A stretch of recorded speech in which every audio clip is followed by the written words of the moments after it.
నైనా అక్క తలపు కునుకు తీయదులే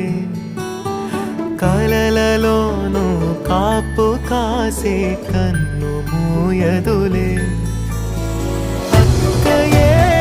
జగమణి పతికేటి తమ్ముడు వీడురా అక్కనే